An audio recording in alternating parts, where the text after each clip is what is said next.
교회를 못 와서 아니 나만 힘든가요? 신앙생활은 교회와 사실은 떨어질 수가 없습니다. 그렇기 때문에 신앙인들의 삶은 교회와 떨어질 수 없는 사실은 삶을 살았어요. 그동안. 그죠? 항상 신앙생활은 교회에서 배워왔고 교회에서 가르침 받았고 또 교회에서 예배를 했고 교회에서 헌신을 했고 봉사했기 때문에 신앙생활의 삶은 교회와 참 떨어지기가 어려운 사실은 신앙생활을 그동안 우리가 습관을 들여왔기 때문에 교회를 못 간다는 거에 있어서 굉장히 우리가 타격이 큰 거죠. 전국적으로. 그죠? 지금 대구는 또 터져가지고 또 더 심해졌다고 하더라고요. 그래서 다음 주까지는 아예 그냥 대구는 아예 예배를 못 드립니다. 그냥 목사님 혼자 나와서 라이브 방송 해야 되더라고요. 그 정도로 지금 심각해졌습니다. 그만큼 신앙생활은 교회와 떨어질 수가 없습니다. 그렇다는 건 우리가 교회에 대해서 다시 한번 점검해 볼 필요가 있다. 사실은 이 위기 속에서 우리가 점검해야 될 건 우리 삶의 신앙의 문제도 있지만 우리 교회들이 어떤 정체성을 가져야 하는가를 다시 한번 우리는 점검해야 됩니다. 또한 신앙생활과 교회의 관계, 그죠? 이것도 다시 한번 우리는 점검해야 됩니다. 그죠? 여러분들 우리가 그것을 이제 신학적 용어로 교회론이라고 이야기합니다. 저한테 제자훈련 받으신 분들은 어느 정도 이 교회론에 대해서 이야기를 들으셨을 겁니다. 에클레시아에 대한 이야기들을 좀 들으셨을 거예요. 교회에 대한 정확한 인식, 정체성이 있어야 우리가 신앙생활 또 우리의 삶, 결국 생활이 흔들리지 않는다는 거예요. 교회에 대한 정확한 인식, 정확한 정체성, 교회에 대한 생각이 있어야 우리가 우리의 삶도 흔들리지 않을 수 있다는 거예요. 왜? 신앙생활은 교회와 떨어질 수 없기 때문에 그렇습니다. 그러니까 교회론이 굉장히 중요하다. 교회는 언제 시작했죠? 초대교회? 사도행전 1장에 시작했습니까? 제자훈련 받으신 분들 사도행전 1장에 초대교회는 시작됐지만 마가다락 방을 통해서 초대교회 시작됐지만 결국 교회는 마태복음 16장으로부터 시작됩니다. 누구의 고백으로부터 시작되죠? 베드로의 고백으로부터 시작됩니다. 우리 마태복음 16장 16절, 17절, 18절 같이 읽습니다. 시작! 시몬 베드로가 대답하여 이르되 주는 그리스도시요 살아계신 하나님의 아들이시니라. 예수께서 대답하여 이르되 나여나 시몬아 내가 복이 있도다. 이를 내게 알게 하는 혈육이 아니냐 하늘에 계신 내 아버지시니라. 또 내가 너에게 이르노니 너는 베드로라 내가 이 반석 위에 내 교회를 세우리니 누구의 것이나 이기지 못하리라. 이게 굉장히 중요한 정체성입니다. 베드로가 주는 그리스도시요 살아계신 하나님의 아들이십니다라고 고백한 이후에 주님은 바요나 시몬아 내가 복되도다 내 반석 너의 신앙 고백 위에 내가 교회를 세우겠다 이렇게 표현합니다. 그리고 교회는 더 이상 건물과 상가가 아닙니다. 교회는 내가 신앙 고백한 위에 세워진 것이 교회다. 그리고 결국 나는 곧 교회다라는 그 정체성을 가질 때 이런 위기 속에서 우리는 충분히 내가 교회이기에 내가 어디서든지 예배할 때 그곳이 뭐가 되는 거예요? 성전, 하나님의 성전이 되는 거예요. 건물과 예배당, 상가에 대한 개념이 여러분들 없으셔야 합니다. 알겠죠? 뭐라고요? 교회는? 교회는 건물이 아니라는 거. 이거 우리가 한때 엄청 유행해서 들었습니다. 교회는 건물이 아니다. 교회는 나다. 그래서 홀리원에 그런 곡이 있죠. 우리는 주의 움직이는 교회. 그러니까 우리가 움직이는 교회라는 거예요. 그러니까 그 정체성, 그 마음이 있으면요, 우리가 어디서든지 예배할 수 있습니다. 지금 집에서도 예배하는 그곳이 하나님의 성전인 줄 믿습니다. 그 정체성이 있어요. 그리고 이 정체성을 우리가 가질 때 우리가 학교에서든지 직장에서든지 우리가 거하는 어떤 곳에서든지 예배할 수 있는 예배자로 설 수 있다는 거예요. 우리는 곧 교회입니다. 믿으시죠? 같이 따라합시다. 우리는 곧 교회다. 우리는 교회다. 네. 여러분들 우리는 교회입니다. 이 정체성을 갖는 저 여러분들 되시길 축복합니다. 또한 이 정체성과 함께 바울의 교회로는 조금 다릅니다. 바울의 교회로는 뭐죠? 교회의 머리 대신 예수 그리스도, 또 교회의 몸된 교회, 지금 예배하는, 그리고 그 작은 교회들이 모이는 교회 공동체를 이야기하죠. 그리고 우리는 뭐다? 지체다 이렇게 표현합니다. 그래서 교회는 그리스도의 몸론이라고 표현합니다. 그것을. 그래서 주는 그리스도시요, 이 그리스도는 교회의 머리 되시고 교회는 그리스도의 몸 되고 우리는 지체된다. 이거 하나다라는 거죠. 여러분들 몸과 여러분들 팔 잘라서 살 수 있습니까? 쉽지 않겠죠, 그죠? 이게 지체와 몸은 항상 붙어 있어야 된다. 그래서 예배당에 와서 예배하는 것을 그만큼 중요시 여겼습니다. 한국 사회는. 한국 정통 이 안에서는 예배당에 와서 예배하는 것이 굉장히 중요시 여겼기 때문에 이걸 그냥 쉽게 그냥 뭐 행정명령이 떨어졌다고 해서 그러자 이렇게 할 수가 없는 거예요. 고민을 할 수밖에 없는 거죠. 왜? 결국 이 교회의 몸된 그리스도, 우리는 지체고 교회는 몸이고 주님은 머리 되시기 때문에 그리스도의 명령으로 예배를 그만둔다면 뭐 할 수 있겠지. 니네 이제 예배를 멈춰라. 그러면 우리가 당연히 뭐 100% 순종하고 멈춰야겠지만 그게 아니기 때문에 우리는 고민할 수밖에 없다는 거죠. 매주 고민합니다. 예배를 드려야 하나 말아야 하나, 몇 명이 나오면 뭐 야외로 가야 되나 말아야 되나. 여러분들 고민 안 하시겠지만 저는 일주일 내내 고민합니다. 몇 명 누구를 못 오게 해야 되나, 누구를 오게 해야 되나, 나 혼자 해야 되나.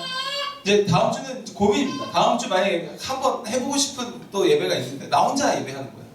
여러분 다 오지 마시고 그냥 나 혼자 여기 와서 이렇게 예배하는 건데 이거 참 그것도 쉽지 않아요. 그러니까 이런 끊임없는 고민이 내 안에 있다는 거죠. 여러분들 우리는 그런 고민이 우리 안에 있어야 합니다. 왜? 우리는 움직이는 교회이기 때문에 그렇습니다. 그리고 여러분들의 교회가 움직이는 여러분들의 작은 교회가 모여서 교회 공동체가 되기 때문에 여러분들은 이 몸과 떨어질 수 없는 지체이기 때문에 여러분들 반드시 이거에 대한 고민이 있어야 된다. 각자의 삶이 제대로 살아야 교회 공동체가 하나님의 뜻을 정확히 선포할 수 있습니다. 믿으시죠? 여러분들의 삶이 그래서 중요한 거예요. 움직이는 교회로서 제대로 살 때 이 교회 공동체가 하나님의 뜻대로 살아갈 수 있어요. 교회 공동체의 정체성은 하나님의 뜻대로 나아가는 공동체여야 합니다. 믿으시죠? 하나님 나라 선포하는 공동체여야 합니다. 그게 교회로서의 또 하나의 사명이고 의무고 책임입니다.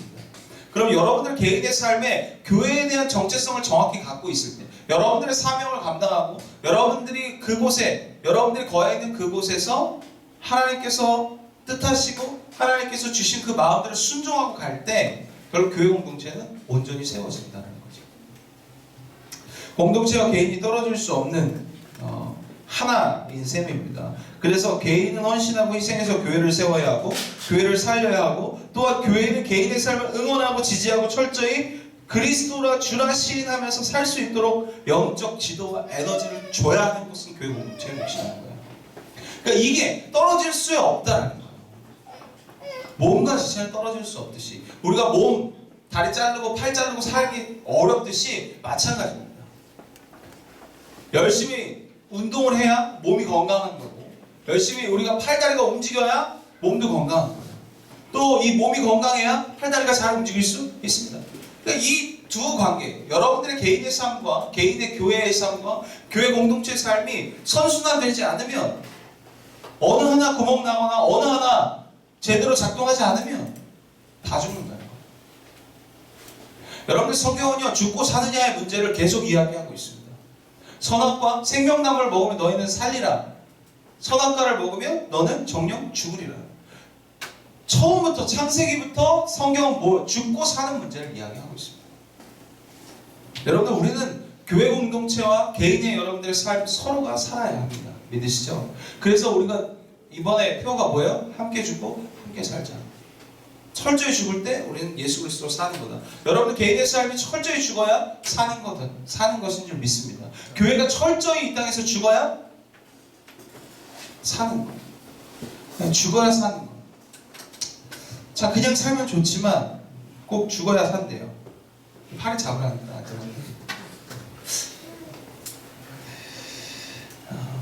공동체를 향한 하나님의 뜻, 여러분들의 삶이 되길 바라고 여러분들의 삶에 부어진 뜻이 교회가 되길 바랍니다. 한국교회가 공동체만 살리기 위해서 개인을 사실 묵살시켰습니다. 개인의 신앙, 또 개인의 의견, 개인의 자율성을 너무 이렇게 묵살시켰어요. 그러다 보니까 자율성보다는 강제성을 가지고 신앙생활을 했기에 이런 위기가 왔을 때 스스로가 일어날 힘이 없는 거예요. 스스로가 자율적으로 예배할 힘이 없는 겁니다. 그러니까 한국교회, 이 공동체와 교회와 개인은 서로 살려야 하고 서로 살아야 하고 서로 헌신해야 하고 서로 응원하고 격려해야 되는 줄 믿습니다. 근데 이게 떨어질래야 떨어질 수 없다라는 거죠. 오늘 하나님의 뜻 그리고 교회 그리고 성도라는 제목을 잡았습니다. 여러분들 하나님의 뜻은 결국 우리의 성도의 삶에 주님이 말씀하시는 줄 믿습니다. 또한 교회를 통해서 반드시 하나님의 뜻은 되게 되어 있습니다. 이 세 하나님의 뜻과 교회와 성도의 삶은 떨어질 수 없다. 우리는 언제나 하나님의 뜻 가운데 거한 개개인이 되시길 축복합니다. 또 하나님의 뜻이 거한 이 공동체 되길 소망합니다. 이 공동체를 유지하고 지키는 것은 또 여러분들의 몫이에요. 여러분들의 삶의 몫입니다.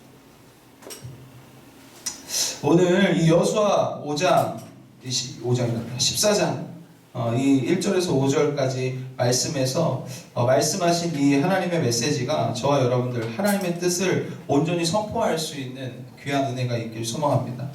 첫 번째 하나님께서 오늘 이 여호수아 14장에서 주신 하나님의 첫 번째 메시지는 성도들의 삶은 언제나 하나님의 뜻이 우선이 되어야 한다는 것. 여러분들 오늘 2절과 5절에 동일하게 말씀하는 것이 있습니다. 그게 뭐냐면 모세에게 명령한 대로예요. 오늘 여호수아가 리더입니다. 그죠? 여호수아를 통해서 하나님이 일하셨습니다. 근데 여호수아가 고백하는 것, 오늘 본문에서 고백하는 건 뭐예요? 모세에게 명령한 대로 행했다 이렇게 이야기합니다. 오늘 1절부터 5절까지는 땅을 분배하는 장면입니다. 그 초에 2절에서 5절 두 번이나 언급되고 있는 것이 뭐다? 모세에게 명령한 대로. 이 말은 뭐냐면 결국 교회 또 여러분들 성도들의 삶은 뭐가 중요하다? 하나님의 뜻이 중요하다. 그게 가장 우선시 되어야 한다는 거예요. 축복합니다. 여러분들 하나님의 뜻을 우선시하면서 하십니까? 스스로에게 여러분들 질문하셔야 합니다. 내 삶이 과연 하나님의 뜻을 우선시하며 살아가는가? 내 뜻이 우선되지 않는가? 내 계획, 내 생각이 우선되지 않는가? 여러분들 반드시 점검해야 합니다. 우리가 하나님의 기업, 땅을 우리에게 주시기 전에 하나님이 먼저 우리에게 점검하신 건 뭐다? 하나님의 뜻이 우선시 되어야 된다. 민수기 26장에 이렇게 기록되어 있습니다. 인원을 비례하여 제비 뽑아 분배하라. 이렇게 표현해요. 그러니까 이미 모세에게 명령하신 건 뭐예요? 제비 뽑아서 분배해라. 이건 이미 민수기 26장에 하나님이 명령하셨습니다. 모세에게. 그것을 여호수아는 지키는 거예요. 지금 상황과 지금 어떤 시대적 이런 흐름과 전혀 상관없이 뭐가 우선시됐다? 모세에게 명령한 게 우선시됐다. 하나님께서 우리에게 일하시고 싶어 하시고 뜻하시고 하시는 것이 먼저 우선시됐다. 우리가 시대는 계속 변합니다. 흐름도 계속 변합니다. 컨텐츠도 계속 변하죠. 근데 우리가 변하지 말아야 될 것, 하나님의 뜻이 우리의 삶에 우선시 되어야 된다. 이건 우리 교회와 성도가 지켜야 할 하나님의 뜻임을 여러분들이 기억하시길 바랍니다. 여러분들 이스라엘 지도자 여호수아였음에도 불구하고 여러분들 오늘 제사장을 먼저 언급하고 있습니다. 오늘 1절 잠깐 봅시다. 1절 같이 읽습니다. 시작. 이것은 이스라엘 자손이 가나안 땅에서 받은 기업 곧 제사장 엘르아살과 눈의 아들 여호수아와 이스라엘에서 집중할 백성들이 분배하는 것이니라. 여러분들 여기서 가나안 땅에 받은 기업 곧 제사장 엘르아살을 먼저 언급해요. 여러분들 지금 이스라엘을 이끈 사람은 누구예요? 눈의 아들 여호수아와 갈렙입니다. 근데 왜 여기는 제사장을 먼저 언급했을까요? 목사님 말씀을 잘 들어라. 이런 얘기가 아닙니다. 이렇게 설교하시는 분들은 점검해봐야 돼요. 여러분들 이거 제사장이 먼저 나왔다는 걸 그냥 목사님 말씀을 먼저 잘 들어라. 너네 부모님 말씀보다 목사님 말씀이 우선이다. 이런 얘기가 아닙니다. 왜 제사장을 먼저 언급해요? 너희들 뜻보다 시대보다 뭐가 중요하다? 하나님의 뜻이 중요하다. 이 제사장은 여러분들 잘 아시다시피 하나님을 대변하는 사람 아닙니까? 하나님의 뜻을 대신 이야기하는 사람입니다. 그 말은 니네들이 어떤 뜻보다 목사님의 말씀을 잘 들어라가 아닙니다. 그렇다고 안 들으라는 건 또 아니야. 안 들으면 알았지? 재훈아? 잘 들어. 여러분들 하나님의 뜻이 어떤 뜻보다, 어떤 계획보다, 어떤 시대보다 우선시대예요. 그걸 지금 성경은 이야기하고 있습니다. 여러분들 우리의 형통한 삶은요, 주님의 말씀이 가장 우리의 삶에 우선시 될 때 이루어짐을 여러분들이 기억하시길 바랍니다. 오늘 모세에게 명령한 대로 제비 뽑았다 이렇게 얘기합니다. 여러분들 제비 뽑는 것에 대해서도 논쟁이 많습니다. 여러분들 제비 뽑는 것은 모세에게 하나님이 그 방법으로 해라, 제비를 뽑아라 해서 제비를 뽑은 거예요. 또 이 제비 뽑는 건 사람의 뜻보다 하나님의 뜻을 우선시하려고 하는 하나의 방법이었습니다. 근데 지금도 그거를 제비 뽑아서 제비 딱 뽑는다 하나님의 뜻이다, 이거 사실 조금 이상해. 이때 당시 하나님께서 이스라엘 백성에게 니네들 뜻보다 하나님의 뜻이 우선시 되어야 한다는 것을 가르쳐 주시기 위해서 행했던 하나의 방법일 뿐입니다. 근데 이 제비 뽑기가 하나님의 뜻이다, 이거는 말이 안 돼요. 하나님의 뜻을 대변하기 위한 하나의 방법이었습니다. 그것이 지금 시대는 더 많은 방법으로 하나님이 드러내고 계십니다. 그렇기 때문에 꼭 결정할 때 제비 뽑자, 제비 뽑는 것이 하나님이 하신 거다, 이렇게 여러분들 오해하시지 않기를 소망합니다. 어쨌든 제비를 뽑는 것은 결국 사람의 뜻이 아닌 하나님의 뜻이 강조되는 방법이었다. 결국 하나님의 말씀은 오늘 하나님의 명령대로, 모세의 명령, 제비 뽑아서 분배해라, 이 말은 뭐다? 하나님의 뜻이 우리의 삶에 언제나 우선시 되어야 함을 기억하시길 바랍니다. 어제 리더들과 사랑에 대해서 나눴습니다. 세상의 사랑은 내가 얻지 못하거나 받지 못하면 금방 포기하는 사랑입니다. 어쩌면 이것도 일부일 수 있겠죠. 어쩌면 세상의 사랑은 감정적 사랑이라는 거죠. 하지만 주님의 사랑은 감정적 사랑을 포함한 그 이상의 사랑, 고린도전서 13장에 나오는 사랑은 오래 참고 그러면서 쭉 나아갈 때 행위로 드러나는 것, 행위로 증명되는 것, 그것이 사랑이다 라고 이야기합니다. 포기하지 않는 그 사랑, 주님께서 우리를 포기하셨습니까? 포기하지 않으십니다. 그 사랑을 우리는 살아야 될 줄 믿습니다. 그러니까 세상의 사랑보다 주님의 사랑의 가치가 우선시 돼야 된다. 여러분들 하나님의 뜻을 우선시한다는 건 하나님의 가치관이 세상 가치관보다 우선시 되어야 된다는 거예요. 축복합니다. 한번 읽어봅시다. 하나님의 가치관이 세상의 가치관보다 우선시 돼야 한다. 여러분들 우선시 돼야 합니다. 여러분들 하나님과의 약속한 시간, 하나님과의 약속한 것들을 그냥 대충 떼우지 마십시오. 여러분들 지금 제가 이 온라인 예배, 이 라이브 예배가 걱정스러운 게 뭔지 아십니까? 대충 떼우기 때문에 그렇습니다. 지금 침대에서 누워서 지금 보고 있는 이런 사람들 때문입니다. 제가 누군가 찌렸겠죠? 돗자리 깔아야지. 지금 화장실 가. 하지만 이게 사실 라이브 방송이 여러분들도 유튜브로 뭘 보지만 일 있으면 다른 거 하잖아요. 이 예배답게 드려지지 않기 때문에 걱정하는 겁니다. 오히려 민준이 어머니 아버님은 이거 HDMI 이거 연결하셔서 TV로 보세요. 이렇게 TV로 이렇게 크게. 그러시면 좀 낫죠. TV로 보시는 분들은 그래도 좀 낫습니다. 근데 요거 핸드폰 애들은 다 요걸로 볼 거거든요. 그리고 찬양도 못 할 거예요. 분명히 아까 찬양할 때 이렇게 보고 있을 겁니다. 계속. 그러면 사실은 우리가 예배한다라기보다 그냥 시청하는 거예요. 그죠? 이게 걱정이 되는 거죠, 사실은. 그래서 걱정하는 겁니다. 여러분들 반드시 우리는 세상의 가치관보다 하나님의 가치관이 우선시 되어야 합니다. 근데 너무 오늘 아침에 기사를 하나 봤습니다. 서울시티교회, 서울시 중랑구의 송곡 여자고등학교, 그 안에 있는 교회 드라이브 스루 예배 드렸더라고요. 한국에서는 최초로 드렸다고. 내가 최초가 될 수 있어서 공간이 없네. 거기는 그래도 학교를 강당에서 예배를 드리기 때문에 학교 전체를 쓸 수 있어서 다 차를 대고 예배했다고 하더라고요. 근데 그 목사님이 이런 말씀을 합니다. 어떻게든 야외 예배든 어떻게든 서로 안전거리를 유지하고 국가에서 이야기하는 그 수칙들을 잘 지키면서 서로가 안전하게 예배하면서 모일 수 있는 방법들, 새로운 방법들을 찾는 것도 우리가 해야 될 몫이다. 뭐 이런 표현들을 썼습니다. 그게 무조건 맞다라는 게 아니라 그냥 너무 공감이 돼서 왜 이렇게 누워서 그냥 아직도 누워있는 친구들이 있을 거거든요. 내가 이렇게 얘기를 했는데도 아직도 누워갖고 이러고 보고 있는 애들이 있을 거예요. 민혁아, 혹시나 너라면 당장 일어나.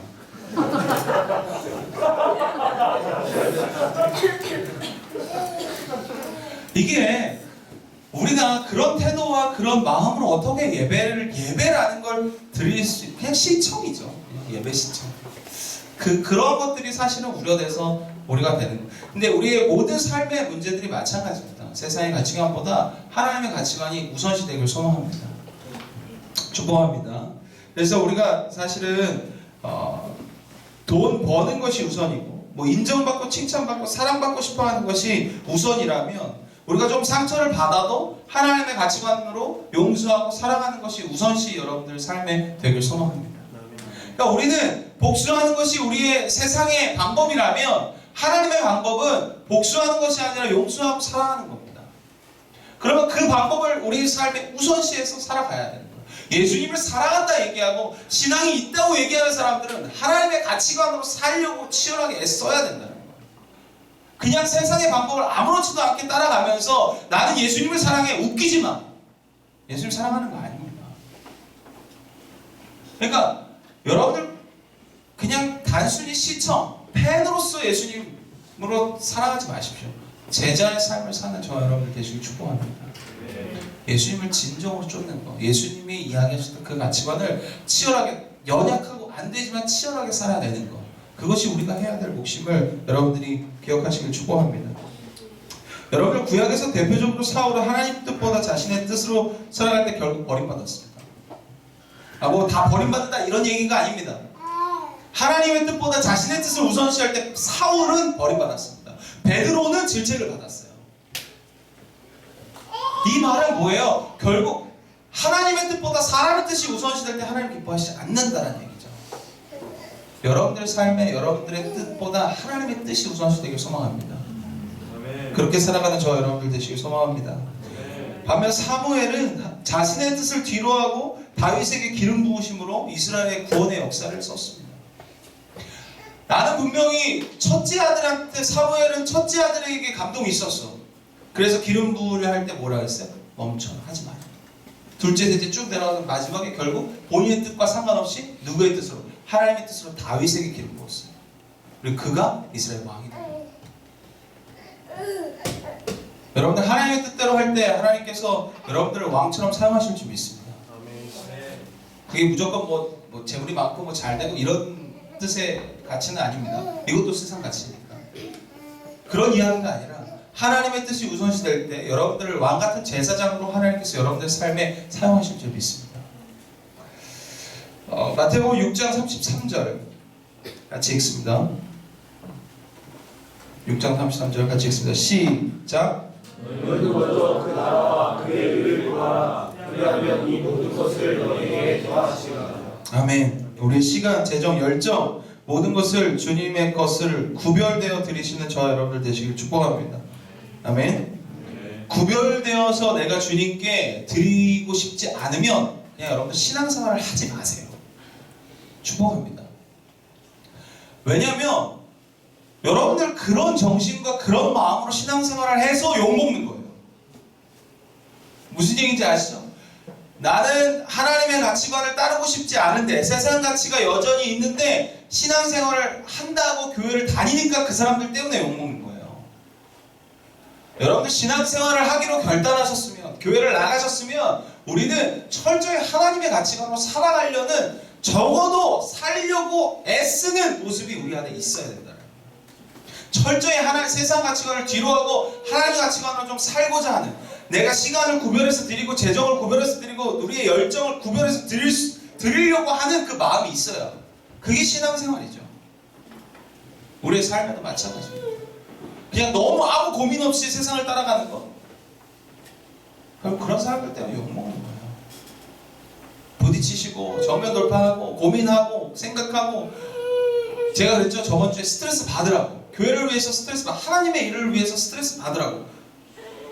그게 거룩하고 아름답다라고 성경은 표현한다고. 아름다워지시길 축복합니다. 두 번째, 오늘 이 본문에서 주시는 두 번째 메시지는요, 교회의 일은 투명하게 진행돼야 된다. 여러분들 오늘 모두가 다 모여서 땅을 분배합니다. 너무 투명하게 모두에게 다 드러내서 땅을 분배해요. 여러분들 교회 일은요 반드시 투명해야 합니다. 믿으시죠? 그래서 우리도 재정도 뭐 우리 요만한 교회에서 뭐 재정, 뭐 감사 뭐 필요 없어요. 그냥 나 혼자 하면 돼. 뭐 우리 재정이 그렇게 많은 것도 아니에요. 근데 굳이 두는 이유는 뭐예요? 하나님의 뜻이 거기 있기 때문에. 교회는요 언제나 적든 많든 뭐 해야 된다? 투명해요. 교회는 재정뿐만이 아닙니다. 모든 일은 투명해야 됩니다.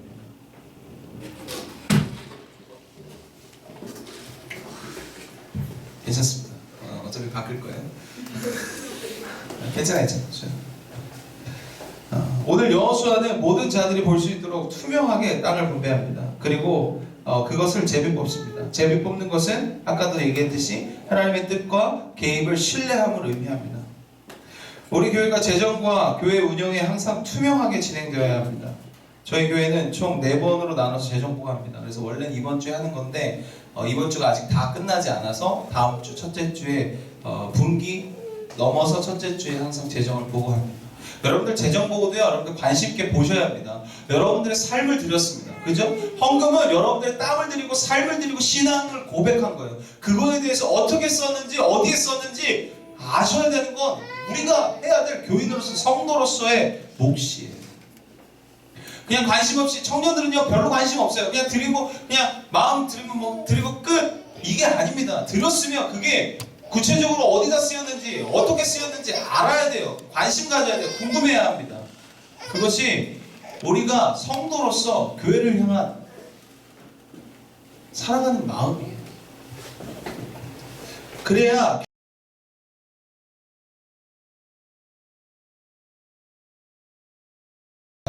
이게 선순환돼야 합니다. 성도들이 관심 없잖아요. 그러면 여기서 윗선에서 다 그냥 알아서 씁니다. 알아서 마음대로 써요. 왜? 성도들이 관심 없으니까. 근데 여러분들 관심을 두기 시작하면요 가치 있게 쓸 수밖에 없게 돼요. 이건 서로를 위한, 서로 지켜지기 위한, 교회를 지키기 위한, 또 하나님의 뜻을 지키기 위한 굉장히 선한 방법이라는 거죠. 근데 사실 우리에게도 관심이 별로 없어요. 재정에 대한 관심. 재정 보고하면 별로 다들 관심 없습니다. 감사만 열심히 감사해서 해요.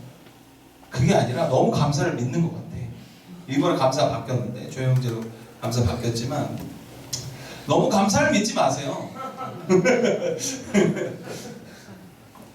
너무 저를 믿지 마시고 재정부를 너무 믿지 마세요. 궁금해 하셔야 합니다. 만약에 모르는 게, 물론 지금이야 너무 별로 없어서 다 드러나고 다 티가 나지만 이것들이 잘 쌓이면요, 이게 액수가 커지면요 나중에는 이게 숨겨지는 것들이 너무 많아집니다. 교회가 지금 세금 보고하기 시작하면서 되게 힘들어졌어요. 왜 그러냐면 너무 그냥 쓰는, 아무렇지도 않게 그냥 쓰는 돈들이 너무 많았기 때문에 그렇습니다. 항상 교회 재정은 투명해야 돼요. 또 교회 일, 어떤 사역 투명해야 합니다. 누구를 후원하는 거 투명해야 합니다. 그래서 액수를 이야기하는 건 여러분들에게 부담을 드리는 것이 아니라 여러분들이 정확히 그것에 대해서 알고 설명하려 하는 것입니다. 오늘 모든 자들이 보게끔 땅을 분배하고 제비를 뽑고 모든 리더들이 있는 자리에서 굉장히 투명하게 땅을 다 분배합니다. 우리 앞으로도 마찬가지입니다. 하나님의 뜻은 항상 청지기 정신에 있습니다. 여러분들, 우리 모두는 이 교회를 향한 청지기예요. 하나님께 믿음을 드리고 또 헌신하고 이 했던 모든 것들을 우리가 투명하게 사용할 수 있어야 합니다. 또 하나, 재정뿐만이 아니라 교회의 모든 일에 있어서 공개적이어야 하고 모두가 알아야 합니다. 여러분들 특히 죄에 대한 부분들도 마찬가지입니다. 교회에 대한 어떤 사건이나 사고, 여러분들 감추기 바쁩니다. 당연히 개인적인 죄에 대해서 다 드러내라는 얘기가 아니라 어떤 교회적으로 공동체적으로 교회 안에서 관계적으로 어떤 일이 있거나 틀어졌거나 만남이 있거나 뭐 이런 모든 것들이 공개적이어야 오해가 없어요. 근데 교회가 자꾸 숨겨요. 저는 숨기고 싶지 않습니다.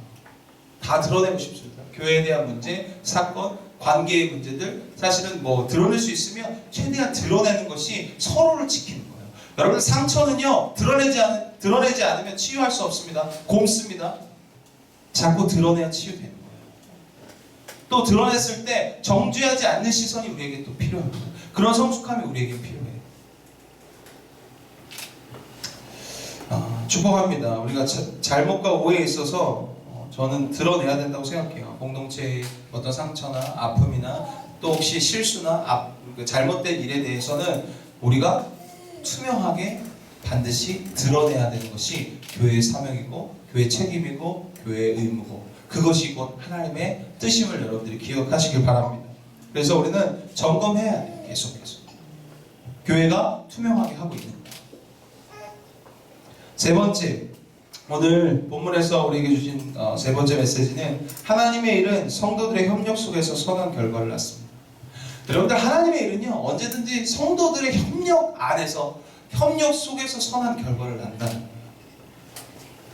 여러분들 제사장과 지도자들 그리고 여호수아 오늘 하나님의 명령은 언제나 협력 속에서 일했습니다. 여호수아가 독단적으로 할 수 있었습니다. 왜? 하나님께서 세우신 리더니까 독단적으로 모든 것을 할 수 있는 권위를 갖고 있습니다. 하지만 그렇게 하지 않게 하셨어요. 제사장과 각 족속의 리더들과 함께 같이 협력해서 선한 결과를 낳기를 원하셨다. 여러분들 교회를 향한 하나님의 뜻은 혼자 하는 게 아닙니다. 함께 하는 거예요. 그래서 제가 얘기했죠. 오늘 우리 표어가 뭐라고요? 함께 죽고잖아요. 함께. 나만 죽을 수는 없다. 함께 뒤지자. 이런 주님의 선한 일들은 뭐 할 때? 함께 뒤질 때. 축복합니다. 함께 살 때 이루어져요. 결국 함께 협력하는 거. 협력하는 게 뭐예요? 함께 하는 거잖아요. 그죠? 함께 할 때 결국 하나님의 선한 일은 행하시는 줄 믿습니다. 저희 교회는 사실은 뭐 행사는 적습니다. 그런데 같이 하자는 것에 있어서 여러분들에게 좀 유익한 시간이 되었으면 좋겠어요. 그래서 여러분들 저희 뭔가 하는 거에 있어서 저희 공동체가 뭔가 하는 건 진짜 극히 많이 드물어요. 뭐 이렇게 많이 안 하잖아요, 우리 공동체. 근데 한다라는 건 여러분들에게 굉장한 유익이 되기 위해서 하는 거기 때문에 좀 같이 해. 축복합니다. 물론 강제성을 두진 않습니다. 제가 누누이 얘기합니다. 강제성을 두지 않지만 좀 하자. 축복합니다. 왜냐하면 하나님은 언제나 함께 할 때 선한 결과를 내신다. 그게 하나님의 방법이었다는 거예요. 여러분들 제가 혼자 일하면 편합니다.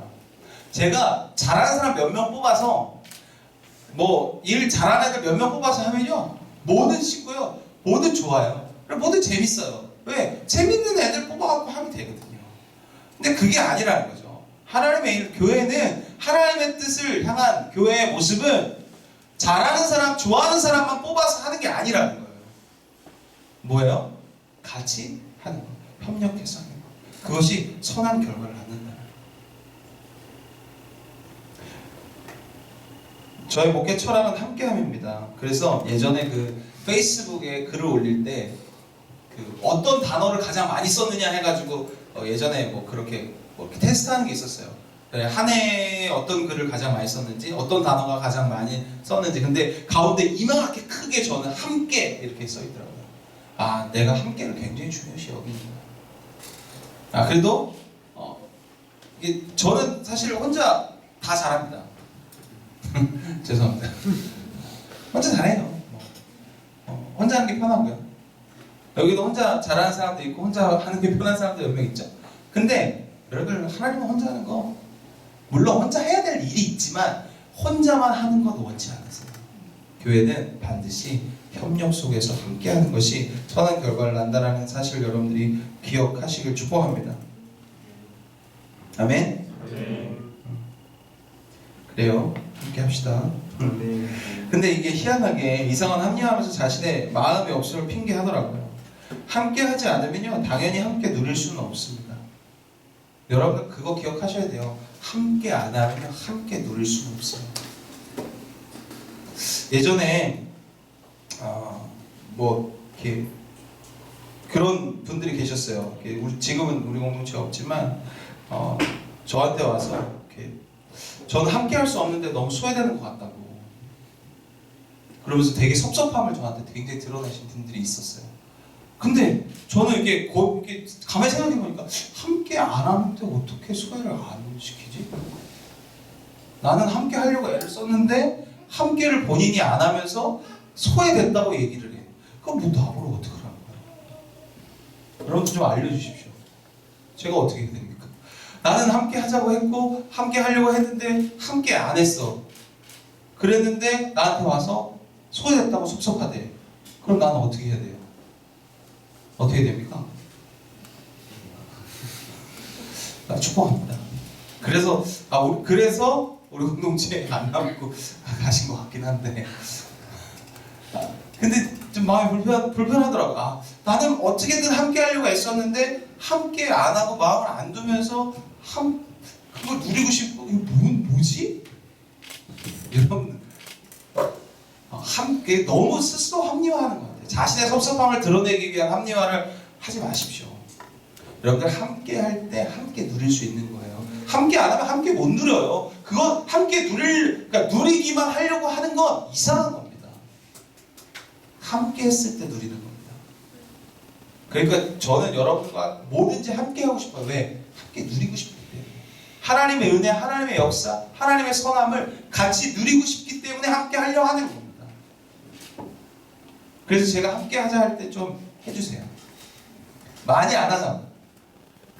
절제할 테니 여러분들 함께 하나님의 교회가 하나님의 뜻을 좀 이루려 할 때 뭔가 행사나 뭔가 우리 교회가 청년들을 위해서 아니면 뭔가 여러분들에게 유익이 되는 무언가를 했을 때 함께 할 수 있는 저와 여러분들 되시길 축복합니다.